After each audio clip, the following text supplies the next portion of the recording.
छत्तीसगढ़ के रायपुर में होने वाले कांग्रेस के राष्ट्रीय अधिवेशन से पहले ईडी ने कांग्रेस के कई नेताओं के ठिकानों पर छापामारी की है। ईडी ने कोयला लेवी मनी लॉन्ड्रिंग मामले में चल रही जांच के तहत कांग्रेस पार्टी के नेताओं सहित छत्तीसगढ़ में कई जगहों पर सर्च किया। अचानक हुई ईडी की कार्रवाई को लेकर कांग्रेस नेता फिर हमलावर हो गए हैं। कांग्रेस नेताओं का कहना है कि इस तरह की हरकतों से पार्टी नेताओं के मनोबल को कमजोर नहीं किया जा सकता। उन्होंने कहा कि अधिवेशन से ठीक पहले जांच की क्या आवश्यकता है। ईडी जिन मामलों की जांच कर रही है वो कुछ दिन बाद भी हो सकती थी, लेकिन ठीक अधिवेशन से 4 दिन पहले ये करना क्या बताता है। कोयला लेवी मनी लॉन्ड्रिंग मामले में की गई जांच के बाद अब तक कई नौकरशाह ईडी की गिरफ्त में आ चुके हैं। पकड़े गए आरोपियों से पूछताछ के बाद ईडी ने जांच का दायरा बढ़ाते हुए ये छापामारी की। देश में विपक्षी नेताओं पर हो रही केंद्रीय जांच एजेंसियों की कार्रवाई को लेकर पहले ही विपक्ष भाजपा पर हमलावर था। अब छत्तीसगढ़ में हुई ईडी की कार्रवाई को लेकर कांग्रेस ने कहा है कि भाजपा भारत जोड़ो यात्रा की सफलता और अडानी की सच्चाई उजागर होने से निराश है। ये छापामारी जनता का ध्यान उन मुद्दों से भटकाने की कोशिश है। देश सच जानना चाहता है, हम लड़ेंगे और जीतेंगे। ये पहला ऐसा मामला नहीं है जब कांग्रेसी नेताओं पर केंद्रीय जांच एजेंसी का शिकंजा कसा हो। इससे पहले भी देश में विपक्षी नेताओं पर हुई ईडी, इनकम टैक्स, सीबीआई सरीखी एजेंसियों की कार्रवाई को लेकर विपक्ष सवाल उठाता रहा है। लेकिन छत्तीसगढ़ में होने वाले कांग्रेस के राष्ट्रीय अधिवेशन से चंद दिन पहले हुई ईडी की इस कार्रवाई से कांग्रेस हमलावर हो गई है। कांग्रेस ने केंद्र पर जांच एजेंसियों के दुरुपयोग का आरोप लगाते हुए इसे मुद्दों से भटकाने की राजनीति करार दिया है।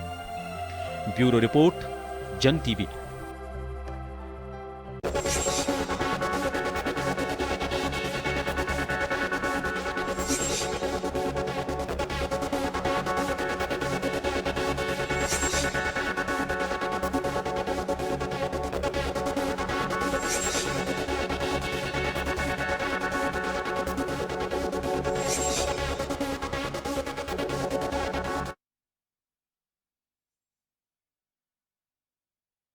मैं स्वागत आपका। मैं हूं योगेंद्र। आप देख रहे हैं खास खबर। खास खबर में हम बात करेंगे छत्तीसगढ़ में कांग्रेस नेताओं के ईडी के छापे।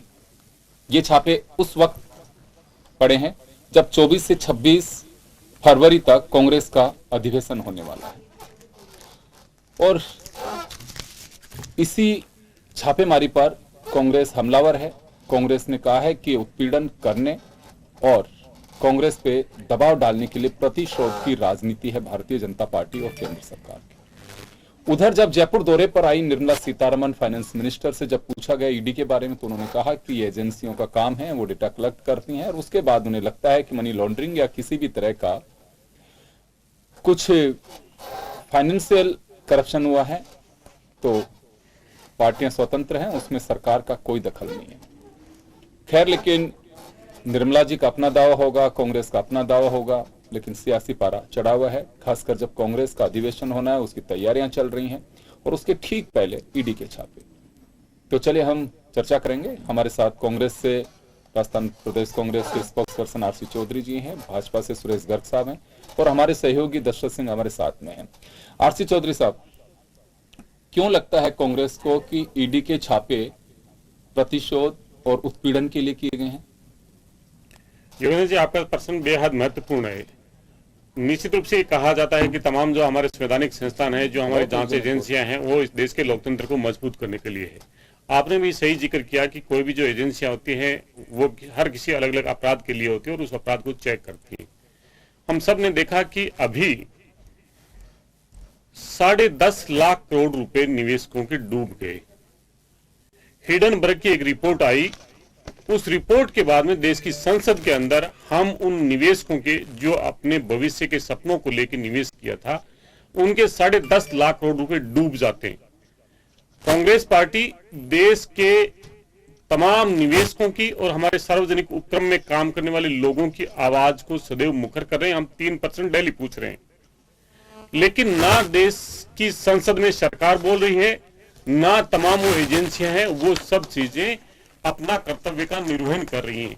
आखिर क्या वजह है जो एलआईसी कहती थी जीवन के साथ भी और जीवन के बाद भी, आज लगता है कि वो एलआईसी अपना भरोसा इस देश के लोगों के अथक प्रयास से जो सार्वजनिक उपक्रम बना था वो अपना दम तोड़ रहा है, ना जीवन की साथ साथ निभा पा रहा है, बाद की बात तो बहुत दूर की है। एसबीआई की हो चाहे एसबीआई की रिपोर्ट, एसबीआई बैंक्स की हो, किस प्रकार से जब शेयर बाजार निवेशकों का पैसा ध्वस्त हो रहा था तब इन बैंकों का पैसा उनके अंदर निवेश किया गया। क्यों नहीं उस जांच के ऊपर देश की संसद के अंदर जेपीसी का गठन किया जाता है? अगर सरकार की नेक नियति और इन जांच एजेंसियों के लिए हो, ये जांच एजेंसियां 2014 के बाद में सरकार के टूल्स बन गई है अपने विरोधियों को, सरकार के खिलाफ में आवाज उठाने वालों को, सरकार से प्रश्न पूछने वालों को किस प्रकार उनका मुंह बंद कराया जाए। चाहे आपके तरह बहुत से चैनल्स हैं जो जनता की आवाज को मुखर करने का प्रयास करते थे, बहुत से समाचार पत्र समूह हैं, उन सब पे, चाहे बीबीसी हो, चाहे दैनिक भास्कर हो, चाहे एनडीटीवी हो, चाहे न्यूज क्लिक हो, आप हम सब ने देखा कि किस प्रकार से आईटी की एजेंसी वहां पे पहुंच जाती है जब वो सरकार से तल्ख प्रश्न पूछती है। उसी आधार पे उन्हें पता है कि 24 से लेकर 26 तारीख तक देश की जनता के सामने 4000 किलोमीटर की लंबी पदयात्रा करके जो असंख्य भारतीय लोगों की आवाज थी वो आवाज वहां पे मुखर होगी, इसलिए उनसे ध्यान विचलित करने के लिए केंद्र की सरकार की एजेंसियां छत्तीसगढ़ पहुंच जाती हैं और अपना ध्यान भटकाने के लिए तमाम कार्रवाइयां करती हैं। जी, सुना गर्ग साहब आपने, कांग्रेस में आशीष चौधरी जी हो, चाहे जयराम रमेश हो, या फिर दिग्विजय सिंह हो, या दूसरे नेता हो, सबका यही कहना है कि प्रतिशोध की राजनीति है जो सियासत में ठीक नहीं है। सरकारें आती हैं जाती हैं, लेकिन एजेंसियों का इस तरह से दुरुपयोग नहीं करना चाहिए। कांग्रेस का आरोप है बीजेपी पर। देखिए योगेंद्र जी, एजेंसी अपना काम कर रही है। आज स्वतंत्र एजेंसी कोई काम कर रही है, कहीं न कहीं से घोटाला नजर आता है तो एजेंसी उसको काम कर रही है। आप देखिए, ये आज का काम नहीं है, ये कई दिनों से जांच एजेंसी चल रही है और छत्तीसगढ़ के 9 अफसर इसमें ऑलरेडी गिरफ्तार हो चुके हैं। सौम्या जी जो एक आईएएस ऑफिसर है उसको गिरफ्तार किया हुआ और पिछले 2 महीने से वो जेल में है और उनकी अभी तक जमानत खारिज हो चुकी है, 2 बार जमानत खारिज हो चुकी है। तो इससे ये साबित होता है कि कहीं न कहीं घोटाला है, और घोटाला कोई छोटा मोटा घोटाला नहीं है, 500 करोड़ रुपए का घोटाला है, जो कि एक खनन ट्रांसपोर्टेशन के अंदर ये हफ्ता वसूली करते थे। वहां के जो कांग्रेस के नेता है और अफसर है तो 25 रुपए प्रति टन ट्रांसपोर्टेशन की एक हफ्ता वसूली करते थे। वो एक घोटाला सामने है, उसकी एजेंसी जांच कर रही है और जांच के अंदर पता लग जाएगा, दूध का दूध पानी का पानी। अगर उसमें घोटाला नहीं है, किसी एजेंसी ने उसमें काम नहीं किया है या किसी कांग्रेस के कार्यकर्ता उसमें लिप्त नहीं है तो छूट जाएंगे। परेशान होने की कहाँ जरूरत है? अरे भाई, आपका 24 फरवरी को अधिवेशन आराम से करिए ना, भारतीय जनता पार्टी को कहाँ तकलीफ है? जहां तक आप जो अडानी की इनकी बातें कर रहे हो, अरे भाई अडानी जी को तो आप लोगों ने प्रमोट किया है। राजस्थान में प्रमोट कौन कर रहे हैं? अशोक गहलोत जी कर रहे हैं, नहीं कर रहे? आप ही बोल रहे हो क्या साहब एलआईसी का मतलब अडानी जब आपके भी निशाने पर? नहीं, मैं कह रहा हूं कि अडानी जी एक बिजनेसमैन है, जहां उनको अपॉर्चुनिटी मिलेगी वहां पे इंडस्ट्री लगाएंगे, उसमें कोई तकलीफ नहीं है। पर जहां एलआईसी की ये बात करते हैं, एलआईसी में मैं कहता हूं कि एलआईसी का 42 लाख करोड़ रुपए का इन्वेस्टमेंट है, मात्र 9% केवल अडानी के अंदर उनका इन्वेस्टमेंट है, और वो भी 36,000 करोड़ रुपए का इन्वेस्टमेंट है। आज की तारीख में वो पता है आपको 66,000 करोड़ रुपए उसकी वैल्यू है। आप कैसे कह सकते हो कि नुकसान हुआ है? एसबीआई का 0.7%, मात्र 0.7% लोन दिया हुआ, 27,000 करोड़ रुपए जो एसबीआई का टोटल लोन पोर्टफोलियो है उसका 0.7%। और आज बैंक ऑफ बड़ौदा की रिपोर्ट आई है कि हमको अडानी को और लोन देने में तकलीफ नहीं है अगर उस सब काम। तो मुझे ये समझ में नहीं आता है कि वो, और बाहर की एजेंसी पर तो आप विश्वास करते हो, बाहर की अगर विदेश की कोई एजेंसी, और जो हिडनबर्ग तो वो है जो उसका काम यही है शॉर्ट सेलिंग, उसका काम यह है कि पहले शॉर्ट सेलिंग करना और मुनाफा कमाना। उसने आज तक पूरे वर्ल्ड के अंदर यही काम किया और उस एजेंसी पर आप विश्वास कर रहे हो। इसके बाद में जॉर्ज सोरोस जो कह रहे हैं हम मोदी जी को झुका देंगे, मोदी जी को पर अनाप शनाप करना, तो आप विदेशी एजेंसी पे विश्वास करोगे या हिंदुस्तान की एजेंसी पे विश्वास करोगे? हिंदुस्तान की एजेंसी पे क्यों नहीं विश्वास है? हिंदुस्तान की एजेंसी अपना काम कर रही है और न्याय आप जो है हर व्यक्ति को न्याय मिलेगा। देखिए, विदेशी एजेंसी और उनकी तो मैं एक बात आप दोनों को ही कहना चाहूंगा, अपने मुताबिक यदि आपकी कोई तारीफ कर रहा है तो उस विदेशी एजेंसी से बेहतर कोई नहीं हो सकता। आपके खिलाफ अगर कोई लेके आ रहा है तो उससे बुरी और गर्त में जाने वाली कोई एजेंसी नहीं हो सकती। राजनीतिक दलों का सभी का एक ही फंडा है, अगर एक एनजीओ भी किसी की तारीफ कर दे तो होर्डिंग्स लग जाते हैं कि देखिए विदेश में भी हमारा डंका पुज रहा है। और अगर ये सभी का, मैं आपको नहीं कह रहा, पूर्ववर्ती सरकार के वक्त में मैंने बहुत देखे हैं ये सारी चीजें।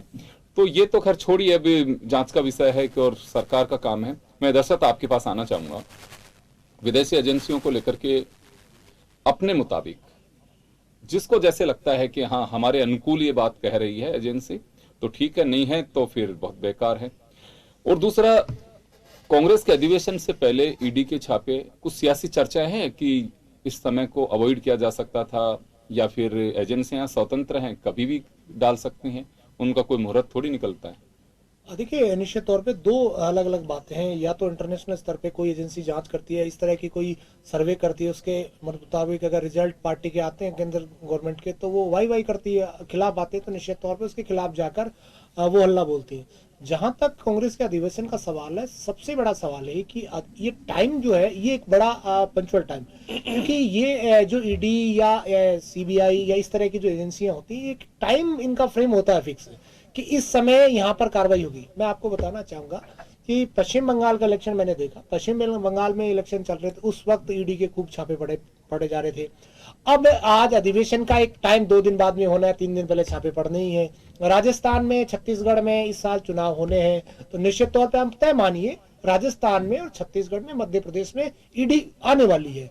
ऐसा एक फॉर्मेट तय कर दिया गया कि किसी न किसी रूप में, भले ही सरकार किसी की भी हो, आज अगर प्रधानमंत्री नरेंद्र मोदी सत्ता में है, बीजेपी की गवर्नमेंट है, कांग्रेस ये आवाज उठाती है कि समय ऐसा समय चुना जाता है जब टारगेट किया जा सके या किसी चीज को विचलित किया जा सके। क्योंकि अगर ईडी के छापे वहां आज पड़े जिन जिन कांग्रेस नेताओं के, तो निश्चित तौर पे 3 दिन का जो अधिवेशन है वहां पर लोगों के मन में भय होगा, डर होगा, इस तरह की कार्रवाई करके दबाने की कोशिश इस तरह के नेताओं के द्वारा कहा जाता है। लेकिन ये समय बड़ा इंपॉर्टेंट है। ये हमेशा एक समय ईडी का होता है। जब आप किसी भी स्टेट में चले जाइए, वो समय होता है जब कोई ना कोई पॉलिटिकल वहां मूवमेंट हो, तो फिर निश्चित तौर पे वहां ईडी या सीबीआई जरूर पहुंचती है। छत्तीसगढ़ में कोयला लेवी को लेकर के ऐसा लगता है कि वहां कोई स्कैम हुआ है, जिसमें नौकरशाह, पॉलिटिशियंस और बहुत सारे लोगों की लिप्तता बताई जाती है। इसका गर्ग साहब अभी जिक्र कर रहे थे। उसी को लेकर के मनी लॉन्ड्रिंग का मामला सामने आ रहा है कि उसमें घपला हुआ है, जिसको लेकर के और ईडी ने छापे डाले। मैं आरसी चौधरी जी, पहले तो वो जानना चाहूंगा, आप क्या कुछ कहना चाह रहे थे अभी? देखिए, मैं कहना चाह रहा था कि भारतीय जनता पार्टी के नेता ने बड़ी सह हृदयता से कह दिया कि 36,000 करोड़ रुपए का निवेश है वो LIC ने किया, इतना जो निवेश है वो SBI ने किया, ये सार्वजनिक बैंक है, उसके अंदर लोगों का पैसा है, वो भारतीय जनता पार्टी, उसके कार्यकर्ताओं और भारत की सरकार का पैसा नहीं है। इसलिए उसके निवेश का उस समय उसके अंदर निवेश किया जाता है जब वो डूबने के कगार पे होते हैं, तमाम सूचनाएं सामने आ जाती हैं। और किसी भी व्यक्ति 609 नंबर से 2 नंबर पे पहुंचा, हमें कोई दिक्कत नहीं थी, लेकिन एक रात के अंदर जो 2 नंबर पे था वो उस लिस्ट से बाहर हो जाता है और लाखों लोगों के निवेशकों के पैसा डूबा। उन्होंने अपने आधार पे किया होगा, लेकिन हम उन लोगों पे जो भरोसा करके, संस्थानों पे भरोसा करके अपना पैसा निवेश किया था, वो आखिर किसके दबाव में किए थे। इन्होंने कहा कि विदेशी एजेंसियों पे आपको बहुत भरोसा है। मैं कहना चाहूंगा, JPC कोई विदेशी एजेंसी नहीं है। हमने तो बार बार सरकार से आग्रह कर रहे हैं और इससे पूर्व भी गठन हुआ है, और आज तो भारतीय जनता पार्टी की सरकार पूर्ण बहुमत और बड़े बहुमत की सरकार है। आप जानते हैं जब JPC का गठन होता है तो उसके अंदर जिस प्रकार से सांसद होते हैं उसी के अनुपात में, लेकिन भारतीय जनता पार्टी के जो तानाशाह हैं उन्हें भय है अपने भी सांसदों से, क्योंकि अगर जांच उनके हाथ में जाएगी तो सच सामने आ जाएगा। इसलिए वो अपने ही लोगों से भयक्रांत है। JPC से आखिर दिक्कत क्या है, ये कहते हैं विदेश एजेंसी।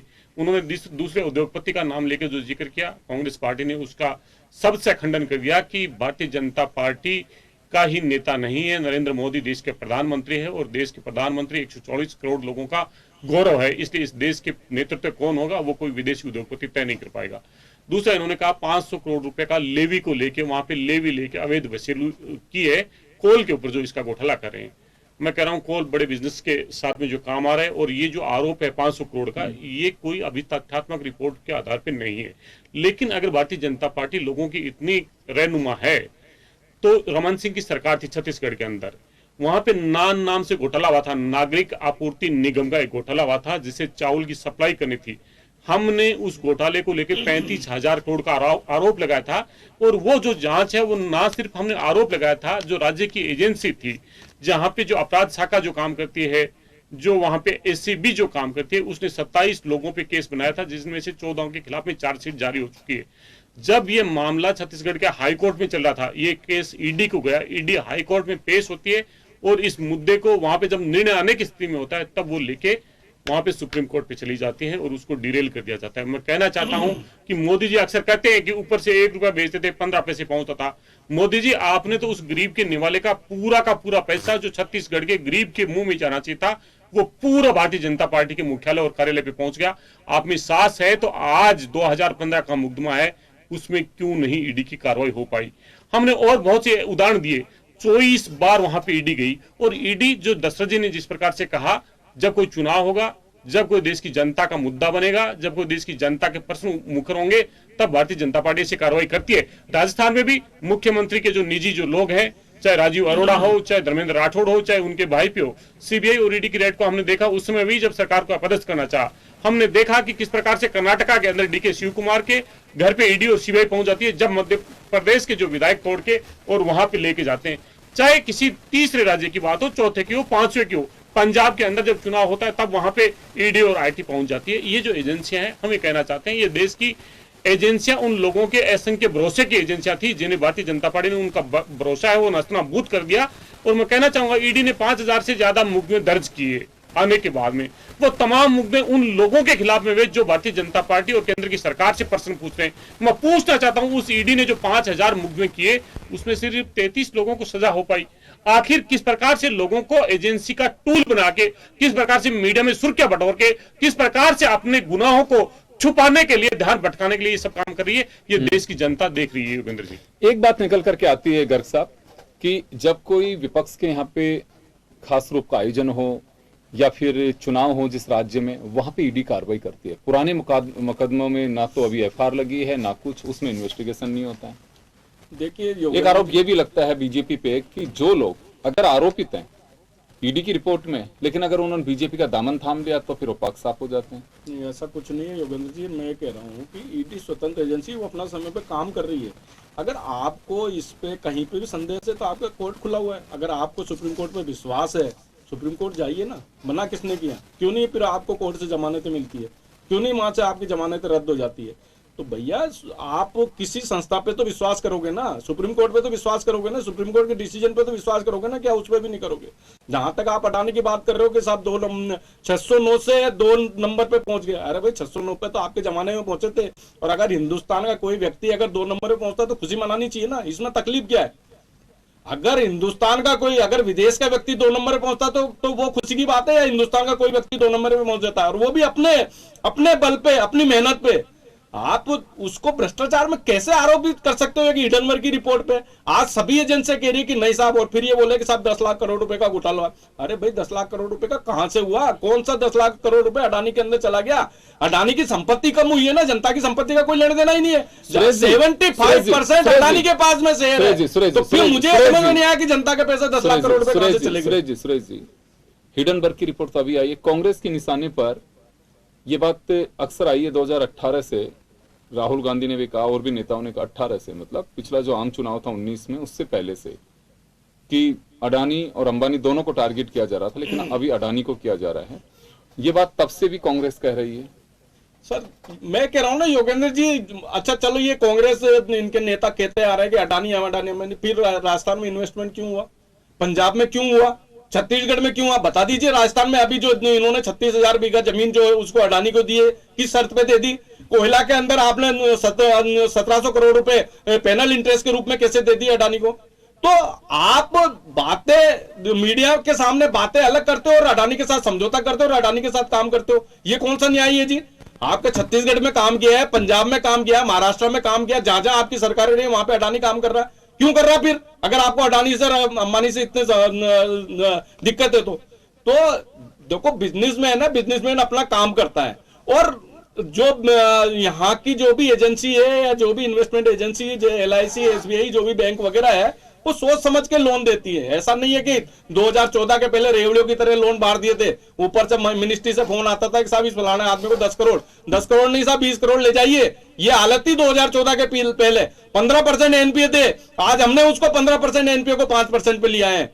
आज हमने मुद्रा लोन के अंदर 24 लाख करोड़ रुपए के मुद्रा लोन बांट दिए साहब, 24 लाख करोड़ रुपए के मुद्रा लोन बांटे, और उसमें NPA का रेशियो पता आपको 2-2.5% का है। तो ये विश्वास है जनता का, और जनता काम कर रही है, मुद्रा लोन में लोगों को रोजगार मिले। तो भारतीय जनता पार्टी की सरकार और नरेंद्र मोदी जी की सरकार है, वो जनता के विकास में विश्वास करती है, नहीं कि भ्रष्टाचार में। इनके नेता की तरह नहीं है एक रुपया चल के 85 पैसे जेब में चले जाते हैं, 15 पैसे।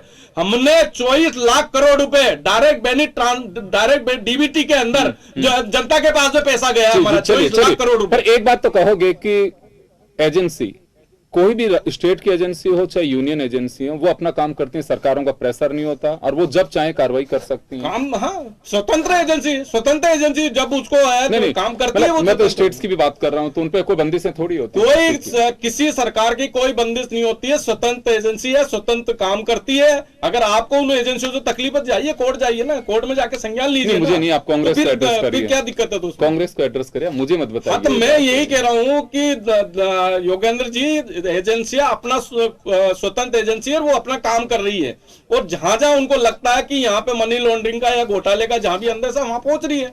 आप देख लीजिए, आईएएस जो सौम्या जी चौरसिया है, उसने घोटाला 4 करोड़ रुपए नगद मिले ही है ना उनके पास में। ऐसा तो नहीं है कि, और फिर किसी जिसके ऊपर भी छापा डाला है, तो मुझे योगेंद्र जी बता दीजिए कोई ऐसा व्यक्ति हो जिसके पास में पैसा या 2 नंबर का पैसा नहीं मिला हो। जहां जहां भी अगर एजेंसी ने छापा डाला है, वहां पे करप्शन का पैसा मिला है, इसका मतलब है करप्शन हुआ है। तो आप कैसे मान सकते हो कि सब वो नहीं हुआ, घोटाला नहीं हुआ, ये नहीं हुआ? क्यों? फिर कैसे केस जब्त हो रहा है उनके पास में? तो कहीं न कहीं है साहब, ये सिस्टम में जो करप्शन हुआ है पहले के टाइम पे, उसको ठीक करना जरूरी है। बिल्कुल, और केवल विपक्षी दलों की ओर से हो रहा है सब कुछ? नहीं, सभी को है, ऐसा कुछ नहीं है। अगर भारतीय जनता पार्टी का कार्यकर्ता भी अगर करप्शन में लिप्त है तो उसको भी सजा मिलेगी। क्या बात? जी चौधरी साहब, सुना आपने, इससे ज्यादा बेहतर तरीके से कैसे समझाया जा सकता है? हाँ, निश्चित रूप से भारतीय जनता पार्टी झूठ और लूट और कथनी और करने में बहुत बड़ा फर्क है। देश की जनता ने इस बेरूपी को पहचान लिया। कैसे पहचाना इन्होंने? भारतीय जनता पार्टी के नेता ने कहा कि 106 से 9 से 2 नंबर पे पहुंचा था, निश्चित रूप से गर्व होना चाहिए था, लेकिन वो 6 से 9 नंबर पे पहुंचता है तो इस देश की जो रीढ़ की हड्डी है MSME, उसका 72% जो सेगमेंट है उसकी आमदनी घट जाती है, जो सबसे बड़ा रोजगार का जनरेटर है, उस पर भी इन्हें चिंता जाहिर करनी चाहिए थी। आखिर क्या वजह है? उन्होंने कहा कि आपको क्या दिक्कत है? हमें दिक्कत तब है जब हमारे इस देश की जो कोर सेक्टर्स हैं, जब इस देश की सुरक्षा से जुड़े हुए तमाम हमारे संस्थान हैं, जब एक ही व्यक्ति के साथ में खड़े कर दिए जाते हैं, मोनोपोली बना दी जाती है, तब हमें दिक्कत होती है। चाहे रेलवे का हो, चाहे पोर्ट्स का हो, चाहे एयरपोर्ट्स का हो, तमाम चीजें जब एक व्यक्ति के हाथ में कर दी जाती है तो देश की सुरक्षा के लिए बड़ी दिक्कत की बात होती है। हमें दिक्कत उन लोगों की है जिन पे 10.5 लाख करोड़ रुपए का लोगों का भरोसा का जिस पे किया था उसका पैसा डूब जाता है। हमें उन निवेशकों की चिंता है कि किस प्रकार से सेल कंपनियां जो बनी मलेशिया के अंदर से जिस रूप से आई, तो उनका बना ये तो मीडिया का कवरेज अगर आप नहीं मानते तो मैं योगेंद्र जी से देखिए, मैंने आपको वेदा नहीं डाला। आप सोचते हो 10.5 लाख करोड़ कौन सा है वो चीज बताओ ना। गर्ग साहब, अगर आपको लगता है कि नहीं होगा तो आप भी निश्चित रूप से कहिए। 10.5 लाख करोड़, फिर इन्होंने कहा कि कोई भी जो है भारतीय जनता पार्टी के कार्यकर्ता भी हो, इन्होंने जो विपक्ष के जो लोग हैं, मुकुल रॉय जो पश्चिम बंगाल में टीएमसी के नेता थे, उन पे एक चिटफंड घोटाले का आरोप था। जब से इन्होंने ज्वाइन किया तब से तमाम पाप धुल गए। इन्हें पता है कि जो हेमंता बिश्व शर्मा आसाम के मुख्यमंत्री हैं, कहते थे ये भ्रष्टाचार की जननी है। जब भारतीय जनता पार्टी के चेहरे पे वो आए और फिर जब कांग्रेस के नेताओं को जब गालियां देने लगे, उनका डीएनए पूछने लगे, तब से उनके लिए वो पाक साफ हो जाते हैं। ये भूल जाते हैं जिस अजीत पवार को भारतीय जनता पार्टी के मुख्यमंत्री महाराष्ट्र के अंदर ये कहते थे कि जैसे भारतीय जनता पार्टी का शासन बनेगा और वो जेल के अंदर चक्की पीसेंगे, और वही राष्ट्रपति शासन में आधी रात को खोल के और उप मुख्यमंत्री बना देते हैं। इसलिए हमें भारतीय जनता पार्टी की उस प्रोपेगेंडा से दिक्कत होती है जो अपनी राजनीतिक रोटियां सेकने के लिए इस देश के लोकतंत्र को कमजोर करती है, इस देश के जो लोकतांत्रिक जो उपक्रम है उनको कमजोर करती है, संवैधानिक जो संस्थान उनको कमजोर करती है, और द्वेष और प्रतिशोध की भावना से अपने विरोधी लोगों पे जब हमला करती है तब हमें भारतीय जनता पार्टी से दिक्कत है। उन्होंने कहा राजस्थान के अंदर उन्होंने निवेश किया, कोई भी व्यापारी हमने राजस्थान की जो भूमि है वो लेके नहीं जा सकता। अगर वहां पे कुछ पैसा अगर इन्वेस्ट करता है और लोगों को रोजगार का सृजन होता है, तो हमने सोलर के अंदर जो काम किया, ना सिर्फ एक अडानी के लिए काम किया, हमने कई ग्रुप्स के साथ में काम किया, और ये ओपन प्रक्रिया के तहत था। कोई भी निवेश पे यहाँ पे आता तो निश्चित रूप से हम देते। लेकिन हम ये पूछना चाहते हैं कि जो जेपीसी का गठन किया, तो जेपीसी का जो गठन है वो आखिर क्यों बचना चाह रही है? हमने इनसे 75 प्रश्न पूछे, देश के प्रधानमंत्री, देश के वित्त मंत्री उन प्रश्नों पे क्यों मौन है? हम इनसे पूछना चाहते हैं जो 9 करोड़ रुपए, जो 13,000 करोड़ रुपए जो मेहुल चौक से, जो इनके कहते थे कि मेहुल चौक से भाई है, इन पे जब ज्वेलरी की दुकान पे भरोसा नहीं, लेकिन लोग इन पे भरोसा करते हैं। हम सब ने देखा है विजय माल्या, मेहुल चोकसी, ये तमाम जो लोग हैं वो इस देश के पैसे को कैसे लेके चले गए, आज तक इन्होंने कोई कार्रवाई नहीं की। मैं इनसे पूछना चाहता हूं, 6,000 करोड़ रुपए का चिट फंड घोटाला हुआ, गृह मंत्री को हमने चिट्ठी लिखी, हमने गृह मंत्री को कहा ईडी की जांच कराइए, देश के गृह मंत्री उस चिट फंड घोटाले में क्यों बच जाते हैं। हमने यहाँ पे भी देखा, राजस्थान में जब भारतीय जनता पार्टी जन आक्रोश रैली निकाल रही थी तो बहुत से लोगों ने जन आक्रोश में जाहिर किया कि यहाँ पे भी एक नेता है केंद्र के अंदर जो इस चिट फंड घोटाले के द्वारा लोगों को पैसा लूटा है, उस पर जांच कराइए। नहीं कराना चाहते, हम पूछना चाहते हैं जो जांच हुई उस डायरी के अंदर ये मिला छत्तीसगढ़ में रमेश की सरकार में, कहा कि एक अधिकारी की डायरी में लिखा कि ये पैसा कहां पे गया, सीएम सर और सीएम मैडम हम जानना चाहते हैं वो सीएम सर और सीएम मैडम कौन थी जिनको इन्होंने पैसा ट्रांसफर किया। आखिर भारतीय जनता पार्टी 7 दिन तक लगातार 12-12 घंटे हमारे नेता राहुल गांधी और सोनिया गांधी से पूछताछ कर रही है।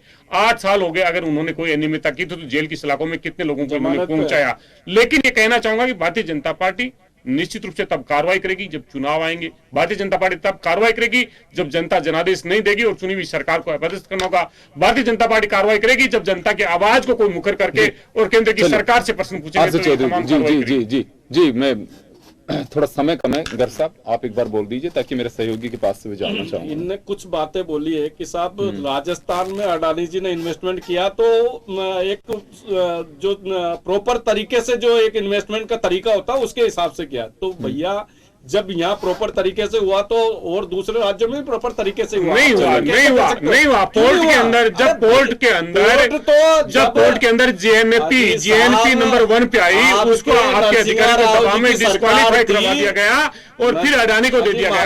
मैं कहना चाहता हूँ देश के तमाम जो प्रमुख बंदरगाह है जो देश की सरहद पे हैं वो क्यों आखिर एक ही व्यक्ति को दे रखे।